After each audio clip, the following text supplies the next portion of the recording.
Lundi, 1200 soldats armés sont arrivés à Dili, capitale de Timor-Est, pour y maintenir la paix.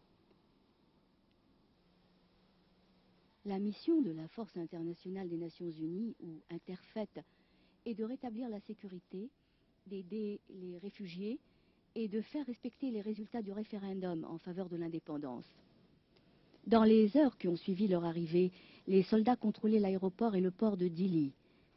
Les milices pro-indonésiennes qui ont réduit en ruine Timor-Est et terrorisé la population durant des semaines, ces milices ont opposé peu de résistance. Le général australien Peter Cosgrove, qui dirige cette force de maintien de la paix, a annoncé que ses soldats se sont vite déployés et il a loué la coopération des militaires indonésiens. Si nous continuons sur notre lancée, nous pourrons vraiment aider les habitants de Timor-Est. Et je suis ravi de noter, à l'intention de tous ceux qui suivent les événements, que les militaires indonésiens nous aident beaucoup et que jusqu'à présent l'arrivée des forces d'Interfet s'est réalisée sans bavure. Le général Cosgrove a déclaré qu'Interfet quittera Dili aussi vite que possible. Plus de 7500 soldats serviront dans cette force. Les travailleurs des Nations Unies, de la Croix-Rouge et d'autres organisations arrivent aussi à Dili. La situation est déplorable.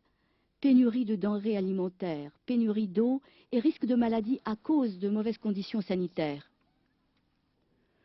Par ailleurs, à Jakarta, une commission parlementaire a lancé un appel au chef d'état-major interarmes indonésien, le général Wiranto, pour qu'il justifie la décision d'accepter la venue d'une force multinationale à Timor-Est. Le général a répondu en invoquant entre autres l'engagement de l'Indonésie vis-à-vis de la communauté internationale pour rétablir la paix et l'ordre à Timor-Est.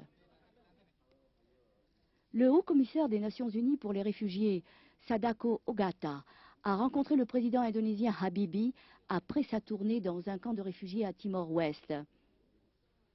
Madame Ogata a annoncé que les autorités indonésiennes vont coopérer avec l'ONU pour aider les civils déplacés par les violences dans les régions Est et Ouest de Timor.